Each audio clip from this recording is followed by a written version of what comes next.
I would say like, what are you looking for, right? If you're looking for financial freedom, yes, be an entrepreneur. If you got financial freedom and you're still building a business, the passion you love, you should always look for an exit plan, or you should have a plan Ooh. B. Hi, good day, and welcome back to the new episode on Transformative Purpose. I'm really delighted and excited today because I'm going to be speaking with one of my mentors, Kevin Shee.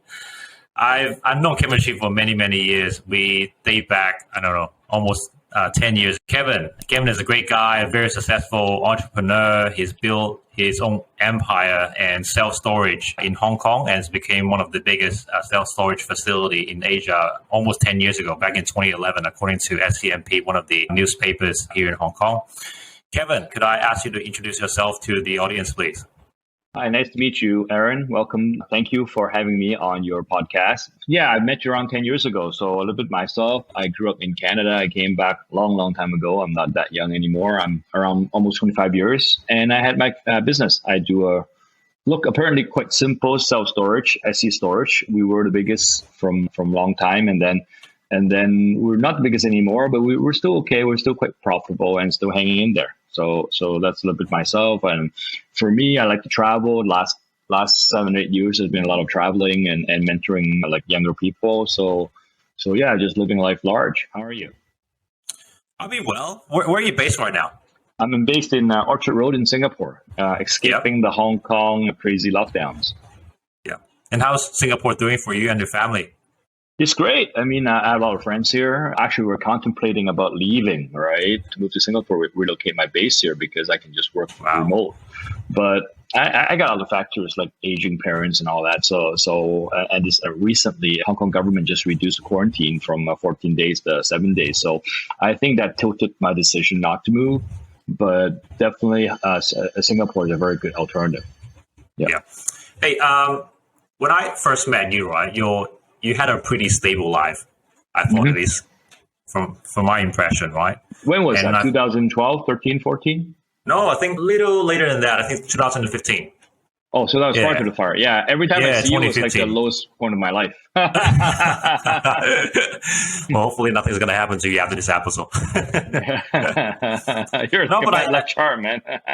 No, but it amazes me, really. That's one of the reasons why I really want to do a chat with you is that every time your life is turned upside down, somehow you manage to turn it around. Okay. Right? I read somewhere, apparently 80 to 90% of our life-defining moments tend to happen before the age of 35, right? Yeah. I don't know whether that's true for you. And what were your life-defining moments? I had many, like family and financially wise. I had my first crisis when I came back from university 25 years ago. My father painted a rosy picture. I thought I was just going to be like a lazy second generation wealthy kid, Chinese kid. And then no, I mean, my family's business was in dismal, like was in dire strait. We owe like a lot of money to the banks, to the different people, suppliers, and all that.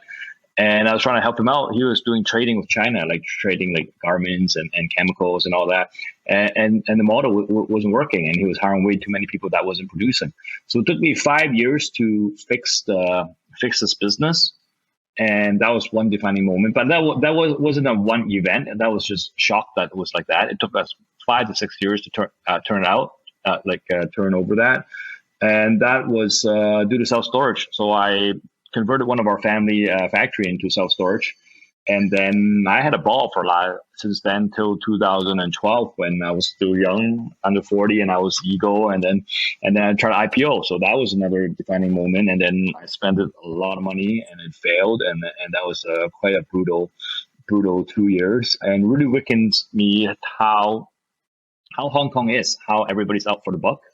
And if they grab you by the bottom, then they can just extort you money, right? And there's so many different compliance regulations and all that, right? So after that, I bounced back from that. I learned a lot about data and marketing stuff, and then I doubled my business again in 2.5 years. And the most defining moment, I think, like most determined in terms of publicity, is probably the fire. Right, because 2 firemen lost their lives, and I got multiple lawsuits. I'm still dealing with that later. But the thing is, I had a fourth one that I wasn't really admitting to it until recently, because it wasn't so dramatic and my life didn't change. Was the fact that in order to avoid the damage from the fire, I had to relocate all my money, or at least half my money, to investment. And I thought I was a smart guy. I just invested in REITs. There's no fire, REITs and bonds. And then I can fund my way out of this disaster, all the multiple lawsuits and all that. In hindsight, looking back now, 6 years from now, I didn't lose that much money from the fire. I lost like maybe 30, 40 million Hong Kong, right? I lost way more than 100 million from investing from the crash. So like in hindsight again, like the thing that gets me usually is when you think you're smart and you start doing all these things that smart people do, but you don't get it. So now I live a very simple life. I don't try any financial tricks. I don't do leverage. And it is. So it's my fourth. I've been through four up and down. And good thing to say is that I've been, how do you say, I recovered 90% I recovered like 90% of my losses, 85% of my losses. And I'm just grateful for what I have right now and continue on. But my perspective about life, about business, why I'm doing business, it's not about ego, it's not to prove how many zeros I have, but just enjoy life while I'm still young. That's all. Right. Hey, I want to pick on, so you had 4 life-defining moments, right? And I really want to pick on your first one. I want to pick on your first one first, because I think a lot of people are suffering because of COVID and because of this economic downturn, right? Mm-hmm. So you mentioned right after graduation, you came back, you got a factory, and you also found out that your family was in a lot of debt, right? Yeah. How did you overcome that problem? Many people are now, they're facing cash flow issues, or they are facing mounting debts, right? Oh, how can they climb out of this rabbit hole? How should they be looking at this issue? Basically, forget about your morals, and just anybody that doesn't have a legal binding on your debt, you just don't pay back. And you pay back on people like the banks that got you by the balls, and the interest keep on rolling. And you fire people as quick as you can. Yeah. I remember you share a couple of stories where you pretended that you're chased by loan sharks in Hong Kong, right? I was chased by a loan shark. Right. Okay. And how did that feel? That was, in hindsight, looking back now, I mean, I've seen it all. Like people come to me, oh, I got chased by a loan shark. And I would calmly tell them, it's not personal. That's their job. They're going to yell at you, ask how your mother is for 3 months. And then it'll be more than $1 million, maybe 6 months, and maybe some spray paint around your house. And that's it. They move on. I mean, it's not personal, right? So that's what they do, right? So I've yet to see a person that got beaten up physically over money in the business world, unless it's gambling, right? So just suck it up, right? And I did got chased by a loan shark, but I had to make it more convincing to appeal to the police to make a case. Let's just say that. Right. Are there any specific steps people can go through if they're in a similar situation that you faced? Forget about your ego, minimize your expenses. Yeah. Right. If you're living in mid-level, move to a tong fong, move to a subdivided flat, move away from Hong Kong, or move somewhere as soon as possible. Don't fire as many people as soon as possible. Borrow as much money as you can, and just pay off all your debt that has interest. Right. I think the way I did it was my father had way too many people in the business, a lot of them relatives and all that. And he was too embarrassed to tell them the business was not working. So we had properties, and he kept my mortgage and property just to pay the salaries for them. I came in and I just fired everybody, right, when he was away. And I shrank massively. And then you just got to find a new way. You got to try a lot of different things. If you have little bullets left, or if you have resources left, don't bet it all on one project, because if you fail, you die. There's a famous saying from Jim Collin, right? Spray bullets, then fire a cannonball. It was not until we tried multiple things. We tried many things, and none of them worked until we tried mini storage. And I didn't spend like hundreds of millions into a storage center. I made like 5 rooms. And it made sense, and then I made 20 rooms, and it made sense, and I made 100 rooms. So fire spray bullets, and wherever you hit something, then you fire a cannonball, and you scale massively. Yeah. Yeah. You mentioned something to me that was quite profound at the time, because I think I needed that advice. And I think one of the things that you mentioned is that when we look at a problem, we need to break it down into smaller chunks. Yeah. Right. Do you want to talk a little bit about that? You can. So my father was not a successful entrepreneur, but he is a very successful guy have been chased by debt collectors many years. So number one experience or strategy he tells me is to never let everybody come at you at the same time. Always extend the battle line so that you have time to recuperate. Right. So like after the fire or whatever, I didn't let everybody come on. I just break down everything into small and manageable steps, like 14 steps. I'm still not out of the way with the fire. I'm maybe 90%. Right. But I broke it down to small manageable steps, and then I was able to divide and conquer. And you need to reward yourself. Like just say you made a milestone, then you award yourself or your team something, right? So they have the encouragement. Because if you look at the problem of size into one big chunk, you'll feel so discouraged, you will not have any energies to go through it. But small manageable chunks give you the confidence. Yeah.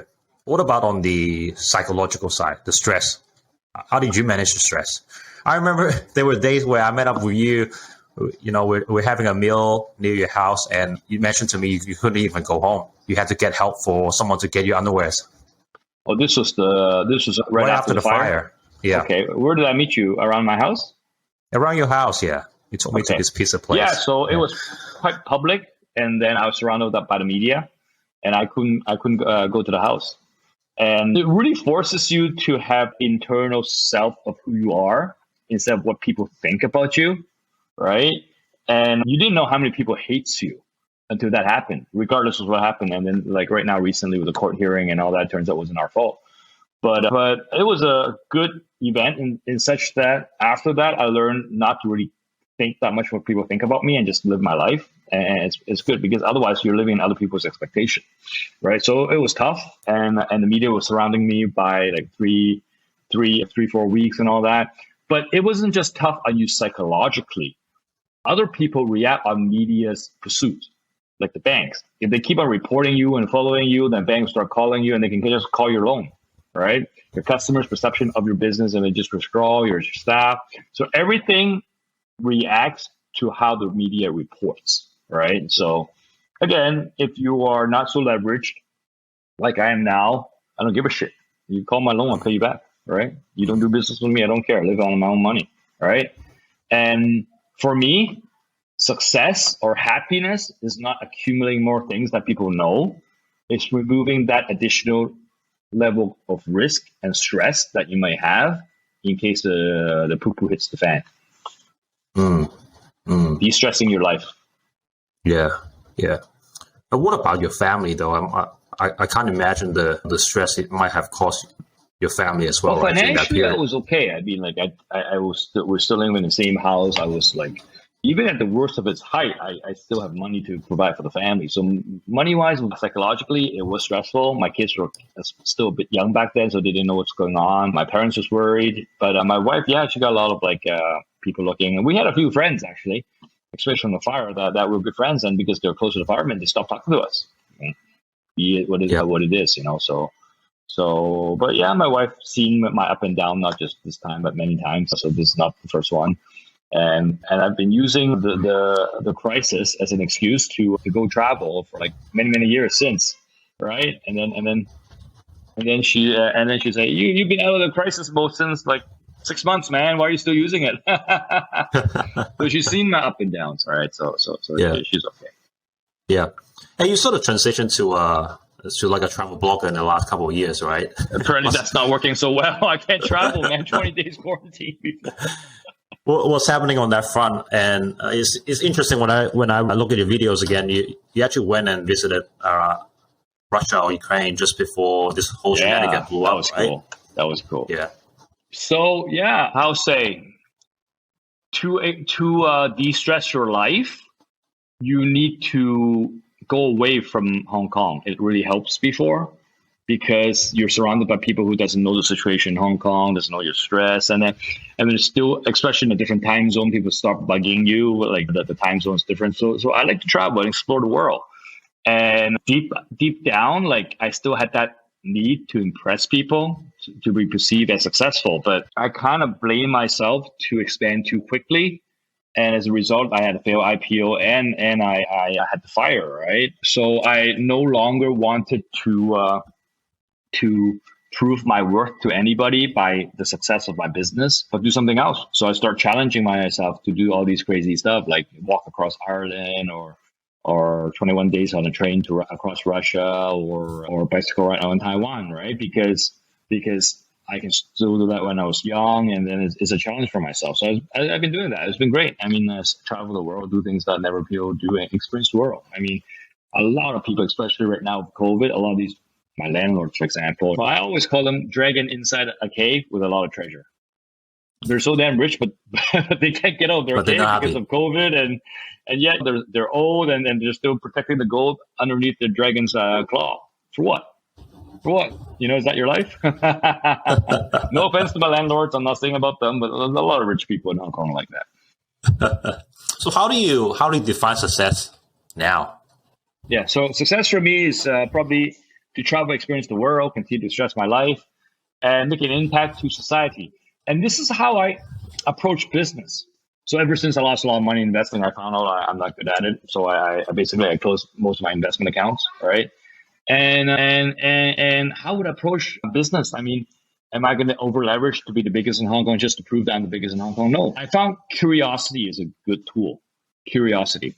So if the cost or investment is not that much, and I do find a way different from what my peers is not seeing in the industry, I'm curious. I'm motivated by doing things differently. That's what motivates me.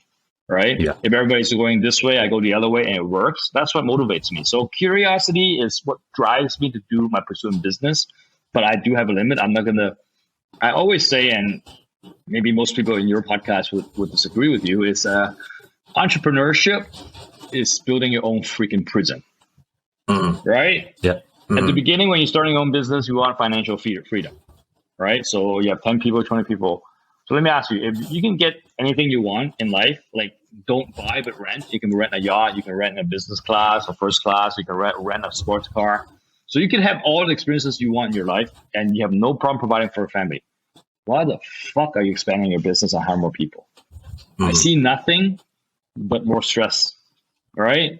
The only reason I can think of is to fulfill your self-ego, right?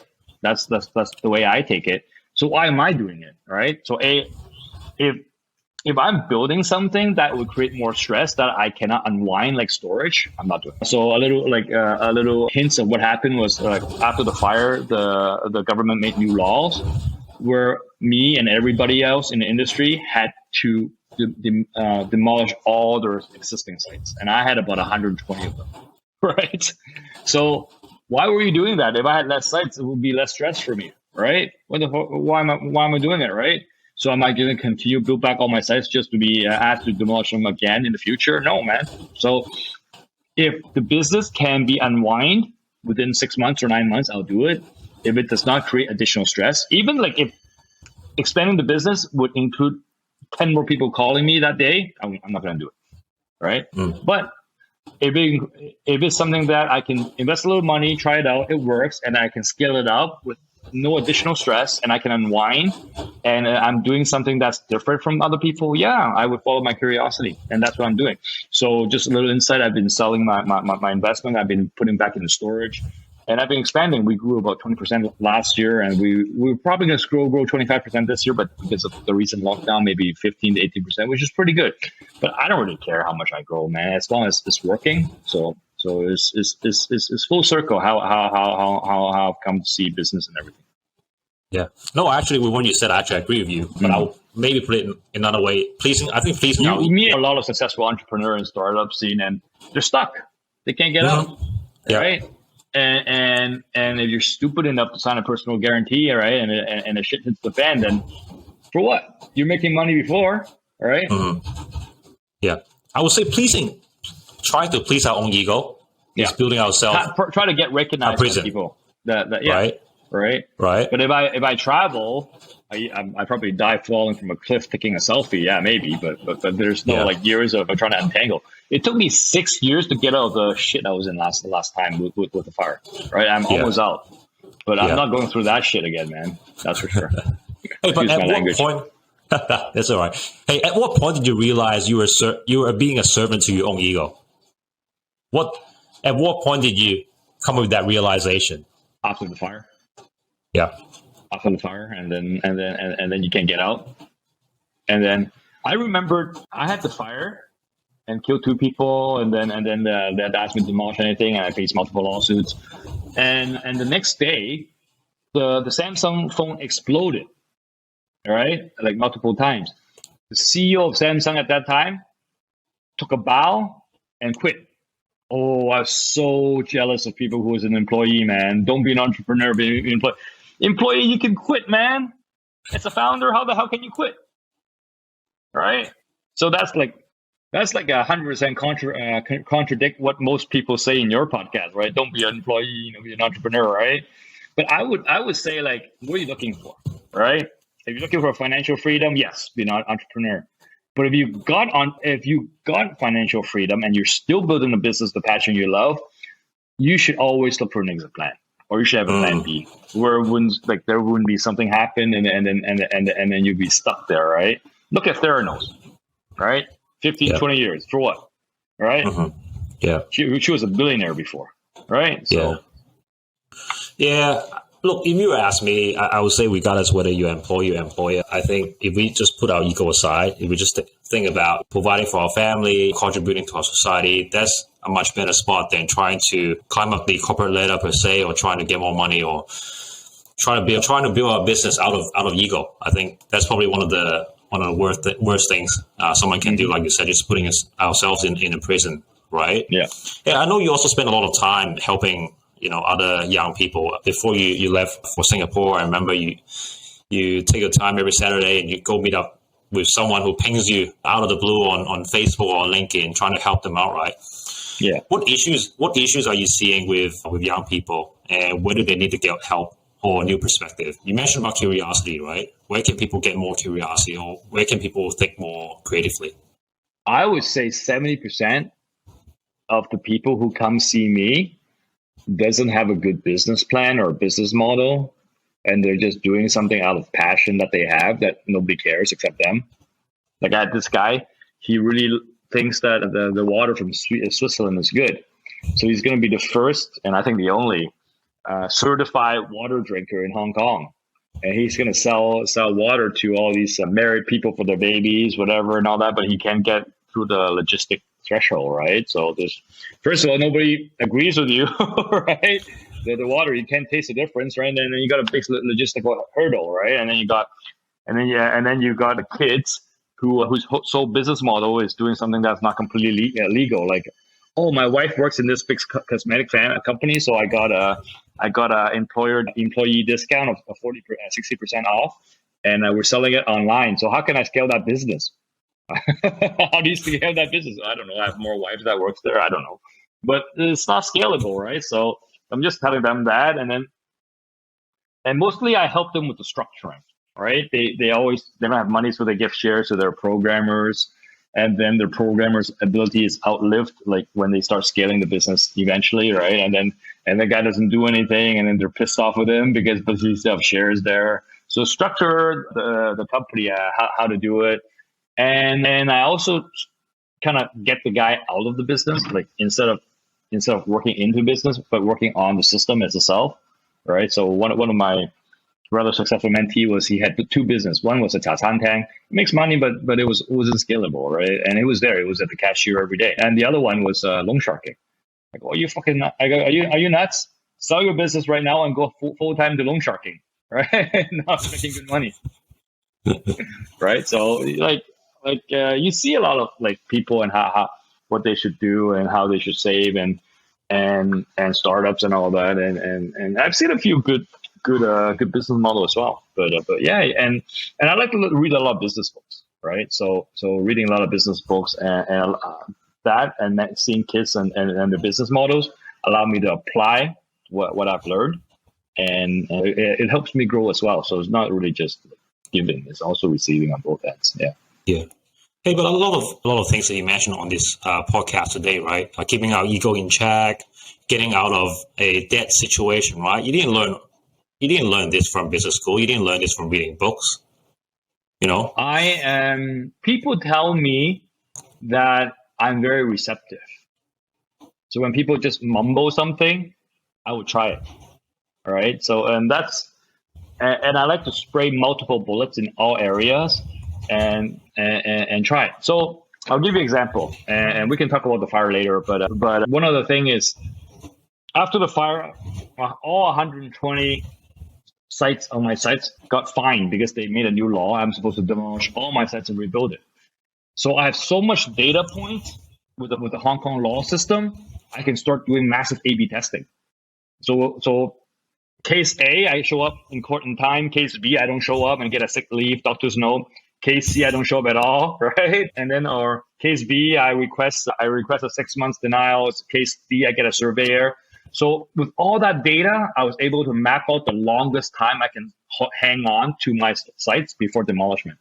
And so, yeah, you learn about a lot of like Harvard theory and all that, but a lot of it is testing. And I have a lot of good mentors, right? I have a mentor in operating business in Hong Kong, like through like really street smarts. I got a data there, and I got a Harvard theory mentor. So a lot of mentor in different schools. I've been in school in different fields, right? So I guess that's how I merge everything. I mean, being a successful entrepreneur is not learning something from your mentor, but connecting different theories and how to apply it at the same time in your business. That's definitely one of the things I learned from you. A man of experiments, a man of testing, a man of actions. You once told me that a badly, so you read a couple of books, right? I help you translate one of them. And I remember you saying to me that a badly written book is much better than having no book at all. I don't know whether you still remember you said that to me. So reading a badly written book. No, having a badly written book. So for someone to write a book, to actually come up with a book, is much better than having no book at all. Of course, man. Of course, man. But I would say, like, you have to know your risk assessment, right? Like having no book at all, having a bad book. Of course, I have a bad book. Most people doesn't even read your book, right? So fake it, right? But there are some risks that you don't go beyond. If you go beyond that, you can't recover, right? So I would say like for things that if the risk, even if it's very little, if I can't recover from it, I'm not going to take it. Yeah. Let's talk a little bit about risk assessment. So how do you approach risk? Okay. So I look at the symmetry, the upside and downside, right? How much would I lose if it didn't turn out? And how much would I gain if it turns out, right? And since I'm not that greedy, so usually I'm quite risk averse now. But in terms of investment, I would first look at liquidity. No, I would look at liquidity. Then I look at potential return. No, I would look at the risk first, like the danger of not getting my money back. Secondly, I would look at liquidity. Then third, I would look at returns. So I wouldn't look for like returns fast. And liquidity is a very, very, very, very big word for me. In terms of like my business and everything, how would I look at risk? See, in Hong Kong is very different from Singapore. Singapore is black and white. Hong Kong is black, gray, white. All right. And I would never do anything that's illegal because it's not who I am and there's massive consequences. But there's a lot of things that you just get a fine for. And the legal process is so damn slow in Hong Kong, then it becomes a business decision. You understand? Fine and fine life. You know what I'm saying? Right? Like right now with COVID, the entire government is shut down and everybody's just going to go fight the COVID thing. So they're going to prosecute you for any fine life. Yeah, man. Right? I always have a saying, right? It might be good, might be bad, but I say, if your business is bleeding blood or losing money to get some kind of approval from the government, like an okay to IPO or like a completion of a building and all that, or get some funding for your startup, you're probably gonna go bankrupt before the government actually give you anything, right? But if you do something illegal first, waiting to be fined, you probably get rich and you close the business already before they fine you. They're so damn slow, man. So one last thing before I close off the podcast. My podcast is all about positivity, building a better world and all that, right? Yeah. What is that one thing you think we should do differently? Obviously, from the data I met you to the Kevin Shee that I know today, you've undergone a massive transformation. Like when I look at you compared to 6, 7, 8 years ago, right? Really? You think so? Well, I think you're such a different person now compared to. So I was very aggressive. I wanted people to respect me like a storage king back then. And I was very focused in business. Now I'm like, what the? Just chilling in Singapore, right? What kind of difference do you see? What kind of difference do you see in me, like the last 5-6 years? Honestly, when I first met you, I didn't really see that receptive side of you. I think now you're really humble. I bug you all the time with advices and things that I wanted to ask you, and you never turn me away. And you spend a lot of time helping young people and also the society. Do a lot of donations and a lot of charity work with your kids. Really, really love that. I think if we had more business people doing the same thing, I think the society would be in a much better place. So that aspect of it, the way you talk and the way you approach problems, have always been the inspiration to me. Like many things, I've already quoted a few lines already during this podcast. One of the reasons I'm doing my podcast was partially because of you. One of the reasons I wrote a book was partially because of you. So I think you seem to be doing very well with it. Nowhere near as successful as you. but like yourself, to be honest, I don't really care about how many people download this episode, how many people view this episode, really. If this is one person who's viewed it and this episode might have changed that person's life for me, I think I've done what I can to help make a positive contribution back to the society, right? So if there's one thing people should do just to make this world a little better, what would that be? Pay forward.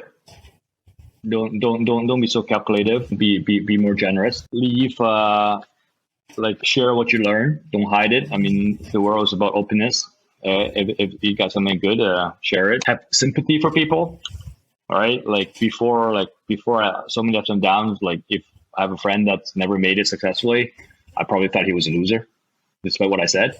But now that I've been through so many ups and downs, I know that shit happens, and be more empathetic toward other people. Don't be so judgmental. Pay forward. I love it. Hey, thank you so much for coming on our podcast. Really no great problem, to have man. you here, Kevin. Great. All right. Have a nice day and have a great time in Singapore. Thank you, man. Cheers. Take care. Bye. Bye-bye. Thank you.